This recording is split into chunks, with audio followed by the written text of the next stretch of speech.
윤석열 대통령이 국민의힘 연찬회에 참석해서 당정 결속을 강조했습니다. 현직 대통령의 여당 만찬에 참석은 이번이 처음입니다. 한편 경찰이 김건희 여사의 7시간 녹취록 관련 고발에 대해 일단 무혐의 결론을 내렸습니다. 오늘의 정치권 이슈들 김연아 전 의원, 김유정 전 의원과 함께 짚어보겠습니다. 두 분 어서 오십시오. 어서 오십시오. 네, 안녕하세요. 네, 국민의힘 정부 출범 후에 처음으로 1박 2일 연찬회를 열었습니다. 의원들을 비롯해서 대통령실의 장차관, 대통령실 그리고 장차관 인사들까지 쭉 함께한 자리였습니다. 이 자리에 이례적으로 대통령도 참석해서 발언을 했는데 그 발언의 주요 내용 듣기에 앞서서 이례적으로 이렇게 대통령이 직접 연찬에 참석한 것 아니겠습니까? 이거 어떤 의미로 해석을 해야 되겠습니까? 의원들 입장에서는 굉장히 그 사기가 진작됐을 것 같아요. 특히 이제 여당의 연찬회와 야당의 연찬회는 좀 다릅니다. 이제 오늘도 보시지만 여당 같은 경우는 연찬회를 할 때 장관, 차관들이 와서 예. 정부의 이제 하반기 과제라든가 또 입법 과정에서의 서로 협조 사항 이런 것들을 현안을 공유하게 되는데요. 사실 야당에는 정부 부처에서 나오지는 않습니다. 예. 이제 일부 국장이나 이런 사람들이 와서 설명하기는 하지만 사실은 설명과 어떤 이런 소통의 차원이 다르게 되죠. 근데 이번에 보면은 장관, 차관뿐만이 아니라 외청장들도 왔고요. 거기에다가 이제 대통령이 직접 참여하셨습니다.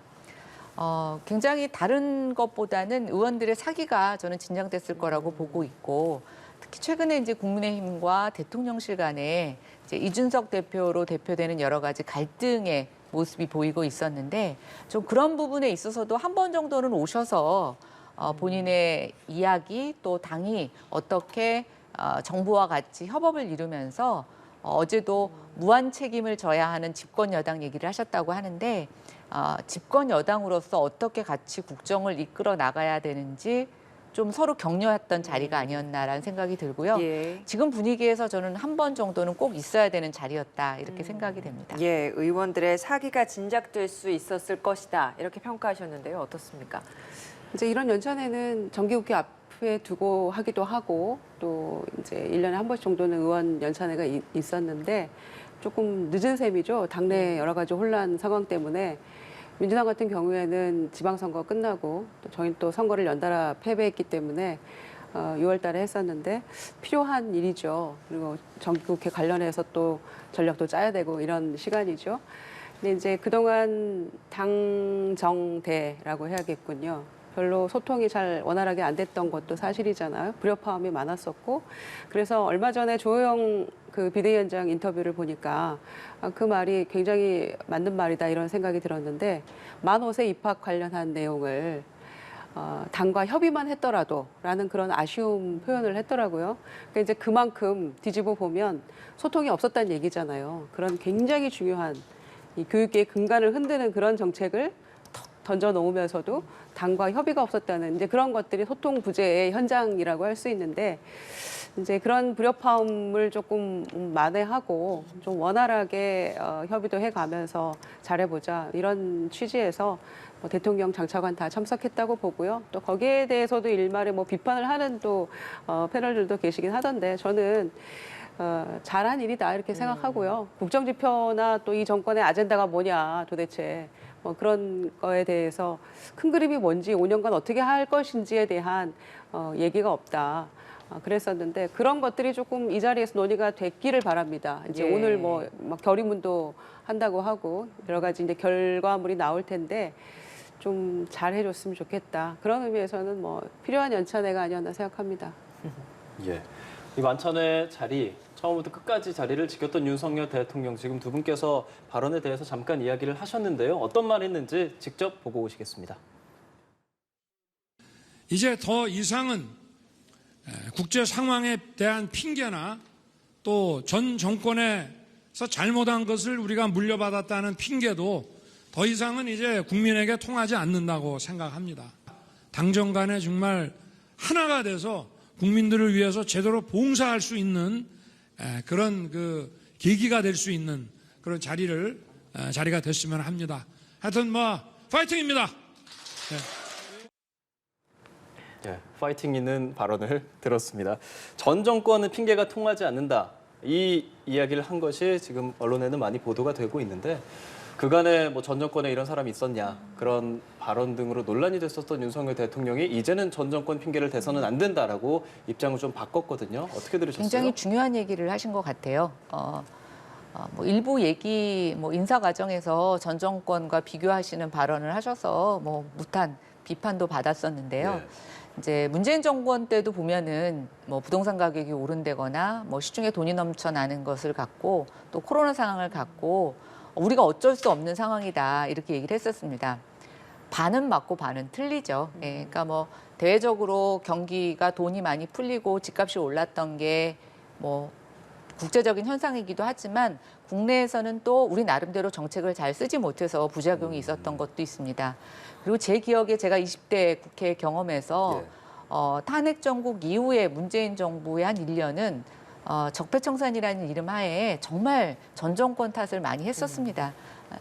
그런 것으로 보면 정권이 바뀌었을 때 저는 윤석열 정부의 또 국회의원들 입장에서는 과거를 생각하면 똑같이 핑계대고 싶은 게 어디 한두 개이겠습니까? 예. 근데 오늘 대통령 말씀 잘하셨어요. 이제는 그런 거 좀 벗어나야 된다고 생각합니다. 그리고 지난 정권보다 지금 저희가 조금 더 시급한 상황이라는 게 글로벌 경제 위기 또 지금 물가와의 전쟁이 굉장히 심각합니다. 그래서 물가를 잡기 위해서 우리도 지금 불가피하게 금리를 올리고 있는데요. 예. 뭐 어제 하는 총재는 이제 피크를 지나갔다고 얘기는 하지만 내년 상반기에 경제가 굉장히 어려울 거다라고 예고를 하고 있습니다. 그런 측면에서 어제 대통령의 발언은 정말 책임 있는 여당의 모습 또 정부 이 어려운 상황을 정부를 믿고 견뎌야 하는 국민들에게 저는 굉장히 긍정적인 메시지를 줬다고 생각하고요. 어제 메시지가 정말 의정 활동과 앞으로의 모든 발언에서 좀 더 확실하게 예. 드러나는 행동으로 또 실적으로 결과로 좀 보여주셨으면 좋겠습니다. 예. 좀 기조를 바꾼 윤석열 대통령의 발언이었습니다. 어떻게 들으세요? 그동안 전 정권 핑계는 대통령이 가장 많이 하셨던 게 아닌가 이런 생각이 드는데 늦게라도 굉장히 환영할 만한 예. 발언이라고 생각합니다. 그리고 이제 더 이상 국제 상황이나 전 정권 핑계 대서는 안 된다, 안 통한다. 예, 그런 얘기는 바람직한 발언이신데요. 전 정권 핑계는 안 대시고 사정 정국으로만 가려는 거 아닌가 이런 우려도 한편 나오고 있기 때문에 필요하다면 뭐 수사하고 사정 정국 갈 수도 있겠습니다만은 신속하게 빨리 끝내시고 거기에 매몰되지 마시고 경제하고 민생으로 빨리 신속하게 옮겨갔으면 좋겠다 이런 생각 아울러 말씀드립니다. 예. 그런가 하면 어제 연찬회에선 실언도 나왔습니다. 강사로 참석한 이지성 작가, 당구 선수인 아내 차유람 선수에게 입당을 권유하는 과정을 설명을 하면서 한 발언이 논란이 됐습니다. 한번 들어보고 오시죠. 국민의힘에는 두 가지가 가장 부족하다. 그러니까 젊음의 이미지 그리고 여성의 이미지가 너무 부족하다. 정말 죄송합니다만 대한민국 보수정당을 생각했을 때 제일 먼저 떠오르는 이미지는 할아버지 이미지입니다. 제가 아내한테 그랬어요. 당신이 들어가서 좀 국힘의 젊음의 이미지와 아름다운 여성의 이미지를 젊고 아름다운 여성의 이미지를 당신이 들어가면 바뀌지 않겠냐. 배현진 씨도 있고 나경원 씨도 있고 다 아름다운 분이고 여성이지만 왠지 좀 부족한 것 같아. 김건희 여사로도 부족한 것 같고 당신이 들어가서 4인방이 되면 끝장이 날 것 같아. 네, 저 발언이 논란이 됐습니다. 그러자 바로 배현진 의원, 나경원 의원 이름이 거론됐던 당사자들이었죠. 바로 비판을 하는 발언을 했습니다. 먼저 배현진 의원 같은 경우에는 대체 어떤 수준의 인식이며 이런 말씀을 하십니까? 이렇게 이야기를 했고 나경원 전 의원 같은 경우에도 여성을 정치적 능력과 관계없이 이미지로만 재단한 발언이다라는 취지의 바로 비판의 글을 내놨습니다. 당사자 역시도 처음에는 좀 반박하는 글을 또 올리다가 이걸 다 지우고 다시 이제 뭐 사과의 글만 올리는 입장을 보였는데 어제 이 논란 어떻게 들으셨습니까? 저도 좀 듣고 놀랐습니다. 그러니까 사석에서나 할 수 있는 이야기. 그리고 요즘은 사석에서 저런 얘기 해도 그렇죠. 굉장히 상대방이 불쾌합니다. 예, 오늘 또 공교롭게 패널 두 분 다 여성분들이어서 예. 예, 그래서 정말 좀 저는 부적절했다고 생각이 되고요. 더군다나 저거를 이제 공적인 자리에서 특히 뭐 집권 여당의 연찬회 또 앞으로의 미래를 좀 얘기하는 자리에서 정말 부적절한 표현이었다라고 생각이 되고요. 저는 저 단어를 보면서 글쎄요, 뭐 저기에 동조하시는 분들도 계실 거라는 생각이 듭니다만 아직도 젊음, 여성, 뭐 좋은 어젠다입니다. 근데 여성이라는 어젠다가 외모와 직결돼서 거론된다라고 하는 거는 뭐 우리 앵커님도 굉장히 불편하실 것 같아요. 예. 그렇죠?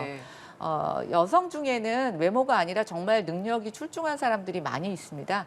요즘 공기업이나 뭐 대기업에서도 보면 성적으로만 뽑으면 여성이 너무 많이 차서 오히려 여성으로만 쏠림 현상이 있다고 할 정도로 네. 여성들이 각계에서 능력을 보이고 있는데 하물며 그런 것들을 아우르는 또 민생을 대변하는 그런 역할에서 여성 정치인의 역할이 결국 외모였나라고 하는 거는 정말 정치에 대해서도 알지 못하는 것이고 사회적 흐름에서도 벗어난다고 생각하고요. 예. 어쨌든 뒤늦게지만 사과를 하셨다니 네, 저는 뭐 다행이라고 생각하고 뭐 혹여라도 저 발표를 갖고 우리 당 안에서도 그런 뭐 외모를 갖고 여성을 평가하는 분이 계셨다면 또 그것이 맞다고 생각하시는 분이 없기를 바랄 뿐입니다. 네. 김기현 의원 같은 경우에는 말 전체 맥락을 봐야 한다라는 또 두둔하는 표현을 하기도 했는데 조심 또 조심해야 하는 상황에서 상당히 부적절했다라는 입장이 있고 웃자고 가볍게 앞에 이제 잠깐 질문이 나오니까 대답을 한 부분인데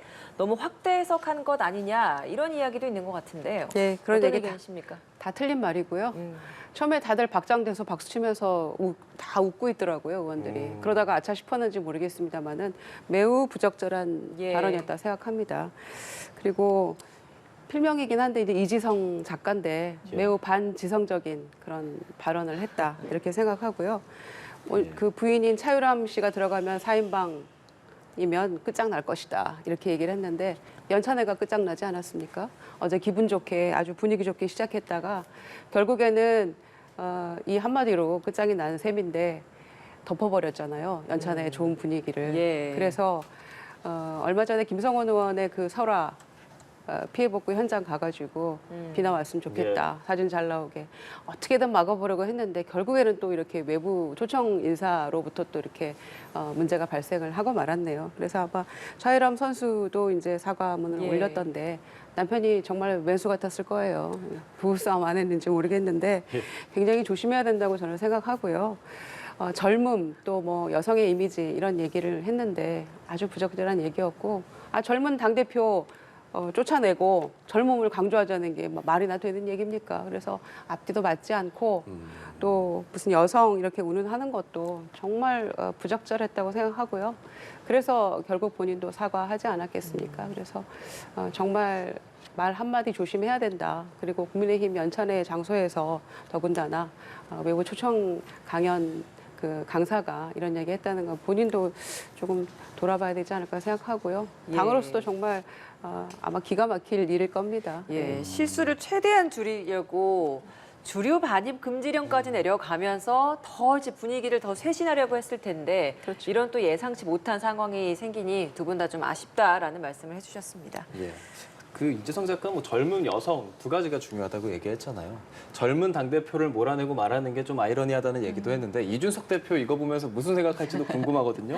오늘 이 분임토의랑 자유토론 하고 나서 결의문 채택하잖아요. 이준석 대표 관련한 어떤 그런 내용도 좀 담길까요? 근데 당내에서는 이준석 대표에 대한 발언을 조금 신중하게 하시는 것 같아요. 일단 전직 당대표였고 또 우리가 선출한 당대표이지 않습니까? 그리고 이준석 대표가 뭐 본인이 호소하는 여러 가지 억울함, 서운함에 대해서도 또 의원들이 전혀 그것을 인정하지 않는 것도 아닙니다. 그러나 모르겠습니다. 세대의 차이인지는 모르겠지만 뭐 선당 후사를 갖고 여러 해석이 있습니다만 네. 어제 윤희숙 의원은 더 좋은 단어로 대치를 했더라고요. 선공후사. 그러니까 당이 아니라 우리가 공적인 영역에서 우리에게 정권을 교체해 주신 국민의 염원이 뭔지를 바라보는 그런 공적인 영역에서 우리가 가장 그것을 우선해야 된다라고 얘기를 했는데 그런 측면에서 비판이나 또는 어떤 앞선 얘기에 대해서 뭐 굉장히 신중한 입장을 보이시는 것 같고요. 저는 그게 뭐 의원들로서는 전직 당대표에 대한 배려이자 또 우리가 국민들이 원하시는 것이 서로 반목하고 갈등하는 것이 아니라 뭔가 문제를 해결하고 또 포용해 나가는 모습이라고 생각하는데요. 그런 측면에서 저는 오늘 별다른 언급은 없을 거라고 생각이 됩니다. 네. 어쩌면 그게 지금 계속해서 윤핵관이라고 불리는 인사들도 무대응으로 일관을 하고 있잖아요. 이게 당에서 정한 방향이고 이번에도 그런 방향이라서 이렇게 관련된 언급이 안 나올 거란 예상을 하시는 건지. 글쎄 이제 뭐 저는 당에서 지금 주호영 비대위원장이나 뭐 권성동 원내대표가 뭐 입 조심해라 뭐 이랬을 것 같지는 않아요. 그러나 지금 당의 분위기가 저희가 정권을 교체하고도 대통령의 지지율이 부진한 이유는 이 당에서 내용을 겪고 있는 것도 주요한 원인이라고 국민들이 지적하고 계십니다. 그러면 저는 집권 여당이면 다 스스로 자중해야죠. 저는 그런 거라고 보고 있고요. 예. 결국 싸우자고 들면 계속 맞서서 얘기를 하지만 지금 그런 게 아니라는 의사 표시를 하는 것이 의원들의 어떤 자중된 발언이고 태도라고 생각이 됩니다. 예. 의원님 이런 자리에서 뭐 전대 시기 이런 네. 내용도 토론할 때 오갑니까? 뭐 내용이 없지는 않았을 거라고 생각이 되는데 이게 지금 이제 아까 김 의원님도 말씀하셨지만 정기국회 그다음에 국정감사 앞두고 각 분과별로 이제 토론을 하게 됩니다. 네. 그러면 사실은 어떤 정치 영역보다는 지금 각종 상임위의 활동들을 더 많이 얘기하게 돼서 1박 2일이 이제 국민들 보시기에는 시간이 되게 많을 것 같지만 사실은 그 안에서 어제 강의 듣고 오늘 분임 토의하고 하면은 시간이 많지가 않습니다. 그래서 특히 이제 전당대회 같은 경우에는 소규모로 나눠서 나눌 얘기는 아니죠. 네. 전체가 모여서 얘기를 해야 되는데 아마 오늘 그런 얘기까지는 저는 진행이 되지 않을 거라고 생각이 됩니다. 알겠습니다. 자, 이런 상황에서 흥미로운 여론조사 결과가 하나 나와서 짚어보고 가겠습니다. 국민의 73%가 대통령과 윤핵관과의 관계에 있어서 대통령이 윤핵관과 어느 정도 거리를 둬야 한다라고 바라보고 있는 걸로 나타났습니다. 국민의힘 지지층만을 놓고 봐도 63%가 대통령이 윤핵관과 거리를 둬야 한다. 이런 시각을 나타내는 것 같습니다. 자, 어떻습니까? 김유정 의원님 보시기에 이런 국민의 목소리를 윤 대통령이 과연 듣고 윤핵관과 어느 정도 거리 두는 행보를 앞으로 보일 거라고 보십니까? 여론조사의 결과의 지지율의 뭐 여론조사 같은 얘기죠. 연연하지 않겠다라고 하던 대통령의 이제 태도 변화가 조금씩 있었잖아요. 네. 그리고 이제 뭐 점진적인 변화도 조금 보이고 계셔서 지지율에도 신경을 쓰시는구나 이제 이런 생각이 드는데 조금 의식하고 하시지 않을까 싶어요. 그렇게 해야 될 텐데 또 안 하신다고 하면 또 그것도 문제라서 또 앞으로 추이가 좀 지켜봐야 될 것 같은데요.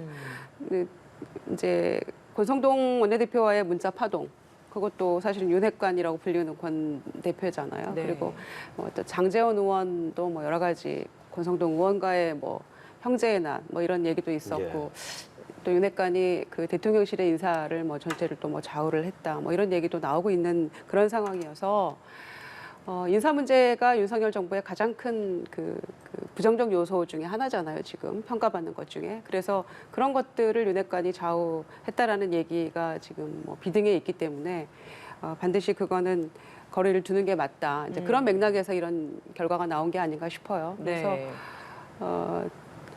박지원 전 원장이 네. 늘 얘기하시는 게 있잖아요. 대통령은 측근이 왼수고 재벌은 자식이 왼수다 이런 얘기 하셨는데 오늘 왼수 얘기 많이 나오네요. 예. 그런데 그래서 그게 참 우스갯소리로 넘길 수도 있겠지만 굉장히 뼈 있는 얘기고 중요한 얘기인 것 같습니다. 그러니까 비단 이 정부뿐만이 아니고 역대 모든 정권에 해당되는 말이라고 생각하고요. 그래서 특히 측근 중심의 이런 정치는 굉장히 조심해야 되고 피해야 하는데 국민들이 이렇게 체감하고 있다는 거, 또 실제로 느끼고 계시다는 거 이런 것들이 굉장히 중요하고 심각한 문제이기 때문에 반드시 참고하실 거라고 생각합니다. 김기현 의원은 뭐 유튜브에서 한 표현이었긴 했습니다만 윤핵관 뭐 있어야 되지 않겠냐. 문재인 정부 때도 그랬고 이명박 정부 때도 그랬고 박근혜 정부 때도 그랬고 핵심 지지하는 당내 인사들은 있어야 한다. 뭐 이런 이야기를 하고 있습니다. 그러니까 연결고리가 뗄래야 뗄 수 없는 관계이고 필요한 존재다 이런 입장인 것 같은데 네. 뭐 어떻습니까 여기에 대해서는? 그 결과가 다 안 좋았잖아요. 그래서 그런 얘기 개인적인 뭐 사견으로 할 수는 있겠지만 그게 과연 적절한 이야기인가 여기에 대해서는 좀 되짚어 봐야 된다고 생각하고요. 그래서 탕평 인사하라는 거고 균형 인사하라는 것이고 다양한 이야기를 들어야 한다는 것이고 이제 이런 걸 강조되고 있지 않습니까? 그리고 그래서 이제 인사가 가장 큰 문제다.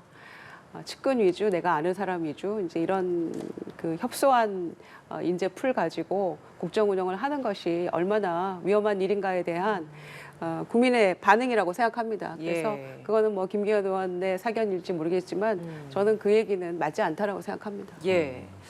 어떻게 예상하십니까? 근데 저는 측근은 어디나 있습니다. 정치권에만 있는 게 아니고요. 특히 힘을 갖고 있고 하는 일이 많은 사람들은 다 측근이 있기 마련입니다. 예, 아까 예. 말씀하신 대로 친문, 친명 이런 표현이 다 이제 우리가 측근을 빗대어서 예. 하는 얘기인데요. 저는 문제는 그 측근이 누구를 위해서 일을 하느냐가 제일 중요한 것 같아요. 특히 이제 우리 대통령 중심제인 우리나라 같은 경우에는 대통령이 모든 의사결정을 하자고 하면 정말 제가 봤을 때는 과로사하게 딱 좋을 만큼 너무나 많은 권한이 있고 해야 될 일이 있습니다. 그렇죠.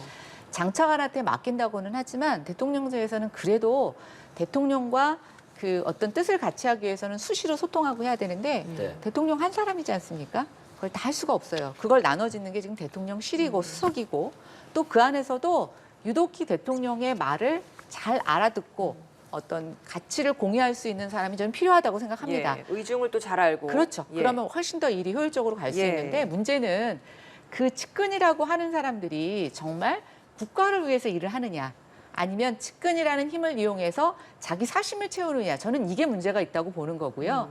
우리가 많이 비난하는 측근의 문제는 후자의 경우이고 반대로 이제 지금 윤석열 대통령이 본인이 아니라 국가를 위해서 정말 대통령을 잘 보좌하기 위해서 그 측근으로 형성되는 사람이 있느냐 없느냐라는 걸 평가하는 거는 좀 별개의 문제라고 생각이 됩니다. 네. 다만 지금 윤석열 대통령은 여러분도 다 아시는 것처럼 원래 정치인이 아니었고 예. 정치의 경험이 일천하시다 보니까 대통령이 되고 또 장관을 임명하고 대통령실을 꾸리는 과정에서 본인과 처음에 친소관계가 있었던 몇 분의 도움을 많이 받았다는 거는 부인할 수 없는 사실인 것 같아요. 예. 그리고 그 부분에 대해서 지금 많은 비판을 받고 있는 것도 사실입니다. 저는 이제 대통령께서 그런 비판을 겸허히 받아들이신다고 하셨고 네. 또 오늘 요번에서도 뭐 전 정권 핑계도 되지 않겠다라고 하시는 이런 일종의 새로운 국면 전환의 메시지를 많이 주고 계신다면 저는 앞으로 그것들을 행동으로 보여주셔야 된다고 생각되고 앞으로 측근을 만들지 마시는 게 아니라 정말 공익적인 나라를 위해서 일할 수 있는 측근을 새롭게 만드시는 일이 저는 대통령의 임무라고 생각이 됩니다. 네. 그럼 지금 있는 친윤계 의원들과의 조금 거리를 두는 것도 지금 입장을 이렇게 조금 더 바꾸는 윤석열 대통령이 할 일 중에 하나라고 보세요? 일단 국민들 입장에서는 뭔가 보여지는 게 바뀌어야 내용도 바뀌었다고 생각을 하기 때문에 특히 이제 지금의 어떤 인사가 특정인의 추천이나 이런 걸로 많이 쏠려 있다면 저는 그것은 한번 재조정할 필요가 있다고 생각이 됩니다. 두 번째, 설사 특정인의 추천으로 들어와도 저는 그 사람이 어떤 역할을 하느냐에 따라서 지금의 문제를 해소할 수 있다고 생각이 되는데요. 사람이라는 게 누구의 추천을 받으면 그 사람의 뜻을 물어볼 수밖에 없고 또 그 사람의 눈치를 봅니다. 요즘 이제 이준석 대표를 필두로 한 청년들 안에 이제 세력이 누가 있냐 뭐 이런 얘기들을 하고 있는데 그런 면에서 자유롭게 행동할 수 있는 사람이라면 저는 뭐 그 사람이 꼭 누구의 측근이다, 누구의 추천을 받았다 별로 개의치 않다고 생각이 되는데요. 어쨌든 좀 골고루 다양한 분야의 목소리와 의견을 전달할 수 있는 측근들을 두십사 하는 게 저의 바람이고 그렇게 이루어진다라고 하면 지금의 어떤 측근의 문제도 좀 많이 해소될 거라고 생각이 됩니다. 예. 윤석열 대통령의 부인 김건희 여사 7시간 녹취록 관련해서 무혐의 처분 받았습니다. 공직선거법 위반 불송치됐고 이번에 혐의 없음 나왔는데 어떻게 보시는지 바로 여쭤보겠습니다. 이제 7시간 녹취록의 그 대화 상대였던 기자는 또 이제 그 수사를 받고 있고 그런 상황에서 김건희 여사 관련된 것들은 그 기자가 와서 이제 강의하고 했던 것도 강의료가 너무 많지 않나 그게 이제 강의료를 핑계 삼아 돈을 준 거 아니냐 이제 여러 가지 혐의가 있었죠. 그런데 이제 그런 것들이 전반적으로 모두 다 이제 그 실제로 무혐의로 결론이 난 것이고 또 지난번에 허위 경력이나 이력, 학력 이 부분에 관한 것도 또 불송치 결정이 거의 나는 것 같아요. 예. 그런데 그게 이제 공소시효가 7년이기 때문에 지난 것이다. 사무소 위조 건에 대해서는 허위 합격력에 대해서는 이제 그리고 나서 그럼 이거 사기 아니냐라고 이제 시민단체에서 이제 다 고소고발을 하지 않았습니까? 네. 그런데 또 그거는 범죄 혐의가 없기 때문에 또 그것도 무혐의다 이렇게 얘기를 하고 있어요. 그래서 이런 결론들은 그 본인이 선거 기간 중에 나와서 그 부분에 대해서 돋보이게 하려고 그랬다, 잘 보이게 하려고 그랬다 하면서 이제 본인의 그것을 실제로 고백한 셈인데 거기에 대해서 이렇게 전부 다 무혐의를 할 수 있는 것이냐. 라고 그 시민단체들에서 반발을 하고 있는 것이고 또 네. 민주당에서도 그렇게 얘기를 하고 있죠. 그게 타당한 측면이 있는 겁니다. 왜냐하면 일반인이 이렇게 허위 합격력으로 강단에 서서 이렇게 강의하는 것, 해왔던 것, 이런 것들이 과연 아무 혐의 없는 것으로 종결될 수 있을까요? 보통 일반인이라면. 이제 그런 측면에서 이게 과연 공정과 상식에 부합하는 수사인가. 그리고 납득할 수 있는, 국민들이 상식적으로 납득할 수 있는 그런 결론인가. 여기에 대해서 반발들이 있는 것 같고요. 그리고 이제 그런 반면에 여러 가지 의혹들에 대해서 방송하고 했던 그 언론사에 대해서는 탈탈 털고 가서 압수수색하고 이제 이런 모습을 보니까 굉장히 좀 대치되는 그런 장면이잖아요. 예. 서로 상반되는 장면이어서 과연 이게 공정한가. 그래서 공정과 상식 얘기하는데 과연 공상정보 아닌가 뭐 이런 얘기까지 나오던데 예. 그런 점에서 반발하고 있는 것 같고요. 여기에 대해서 이제 또 그 이의 신청할 수 있고 이런 부분이 있기 때문에 앞으로 민주당에서도 그래서 김건희 여사 관련한 것들은 막 특검 얘기까지 나오고 있는 거 아니겠습니까? 국정조사까지. 그러니까 이런 전반적인 것들을 다 포괄해서 그런 공세가 더 강해질 수 있지 않을까 그런 생각이 듭니다. 예, 윤석열 대통령이 말한 공정과 상식을 다시 한번 언급하면서 지금 이 상황에 대한 비판을 사실 뭐 야당에서는 많이 하고 있습니다. 어떻게 보고 계십니까? 근데 이제 야당이 지적하는 모습을 보면 저는 그런 공정과 상식이라는 거, 공정한 수사라는 거는 힘을 가진 사람들한테 혐의가 있음을 드러내는 것이 공정한 수사인가? 오히려 역차별을 받을 수도 있지 않겠습니까? 그래서 뭐 어쨌든 경찰의 수사 결과는 뭐 무혐의가 나왔는데 이제 아까 허위 경력이나 그거하고는 좀 별개로 지금 7시간 녹취는 예. 그 이명수 기자하고 사적인 전화 통화에서 이제 이명수 기자를 불러서 강의를 시켰는데 그 강의료를 준 것이 정치자금법이냐 위반이냐 또 공직선거법 위반이냐 뭐 또 회사 돈으로 줬으면 그게 배임이나 횡령이냐 이제 이것을 살펴본 건이고요. 이제 그것에 한해서는 지금 무혐의가 나왔다는 겁니다. 예. 근데 이제 보통 우리가 정치인들이 선거를 하다 보면은 선거 과정에서 정말 무수한 고소고발이 있습니다. 근데 보면 정말 제대로 된 고소고발도 있지만 정말 선거를 위한 네거티브 고소고발도 많이 있거든요. 그래서 이건 뭐 대통령 영부인뿐만이 아니라 다른 선거를 뛰었던 많은 사람들도 처음에는 뭔가 대단한 게 있는 것 같지만 실제로 조사를 해보면 무혐의로 처리하는 것이 너무 많이 있습니다. 그래서 뭐 저는 경찰이 그렇게 무리하게 뭐 혐의가 있는데 무혐의 처리한 그런 거라고 보여지지는 않고요. 당초 조금 무리한 그런 고소고발이지 않았을까. 선거 과정에서 치열하게 선거전을 하는 그런 과정에서 있었던 그런 사건이 아니었을까라고 생각이 됩니다. 예, 같은 혐의인데 다른 판단이 나온 게 아닌 것만큼 기계적으로 동등하게 바라볼 수는 없는 사안이다. 이렇게 정리를 하겠습니다. 자, 그리고 공직자 재산 공개가 된 부분이 있어서 하나 잠시 질문 드려보겠습니다. 대통령의 재산 공개됐습니다. 총 76억이 공개가 됐고 76억 4천만 원으로 신고가 됐고 여기에서 김건희 여사의 명의가 71억 가량으로 나왔습니다. 그리고 5월 기준으로 신규 임명된 대통령실 참모들에 대해서 공개가 된 것이니만큼 지금 그 내각 구성에서의 한 4분의 1 정도만 지금 공개가 됐다고 합니다. 자, 이번 윤석열 정부 들어서 첫 이렇게 재산 공개가 된 것인데 이런 것들을 앞으로 저희가 좀 계속해서 어떤 시각으로 좀 바라봐야 되는 겁니까? 이제 재산 보통 공개를 하게 되면 예. 일반 국민들 입장에서는 좀 되게 뭐랄까요 허망한 마음이 들 만큼 괴리감이 좀 생겨요. 네. 예. 특히 이제 재산이 많아서. 고위공직자들 같은 경우에 고위공직자라고 하면 많은 사람들이 좀 희망하는 직종이기도 하고 부러워하는 직업이죠. 그런데 높은 지위에 있으면서 돈도 많아. 그러면 사실은 좀 부정적인 생각을 할 수도 있습니다. 근데 저는 그것보다는 고위공직자 재산은 이제 우리나라 굉장히 시스템이 잘 돼 있어서 매년 변동 사항까지 이제 그 보고를 하게 되어 있고 또 공개도 하지 않습니까? 저는 돈이 많고 적으면 때로는 뭐 여러분들이 표현하시는 금수저, 부모님, 좋은 부모님과 좋은 집안 때문에 돈이 많이 있을 수도 있고 또 어떤 경우에는 본인이 노력해서 또 기회가 닿아서 요즘은 뭐 우리가 이렇게 젊은 나이에서도 벤처를 해서 돈을 많이 버는 사업가들도 있지 않습니까? 뭐 여러 가지 재산 형성의 배경은 있을 수가 있습니다. 근데 저는 고위공직자에서 우리가 밝혀야 되는 건 뭐냐면 네. 유산을 받았다면 그 간에서 적정한 상속세나 증여세를 탈취하지 않고 적법하게 받은 재산이냐 아니냐가 중요하고요.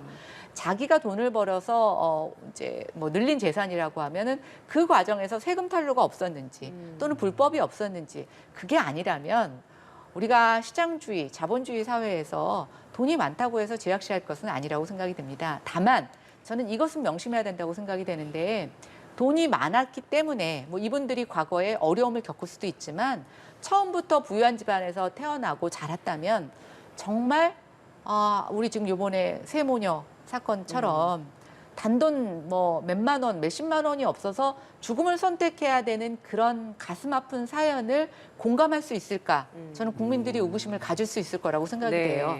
그러면 정말 더 현장 중심으로 어려운 사람들 입장에서 그 사람들의 상황을 살피려고 하는 노력을 저는 더 곱절로 많이 해야 된다고 생각합니다. 예. 그것이 부족하면 국민들이 아유 돈 있는 사람들이 어떻게 어려운 사람들의 생활을 알겠어. 이런 불신 또 그냥 망망한 부러움을 넘어서 약간 그것이 증오로도 표출될 수가 있습니다. 그래서 저는 그런 것들이 고위공직자들이 정말 더 유념해야 되는 상황이라고 생각하고요. 예. 일반 국민들 평균 소득에 비해서는 굉장히 많으신 거죠. 그만큼 축복받은 분들이라고 생각을 하고 더욱더 어려운 사람을 위해서 매진하시는 모습을 보여주실 거라고 기대합니다. 예. 평균 재산 43억 가량으로 나타나다 보니 여기에 대한 일반 국민들의 괴리감 차원을 어떻게 극복해야 될지에 대해서 좀 조언해 주셨는데요. 김유정 의원님께서는 어떤 의견이십니까? 네, 그 일반 서민들의 괴리감이 그게 극복이 금방 되겠습니까? 쉽지는 않을 거라고 생각하고요.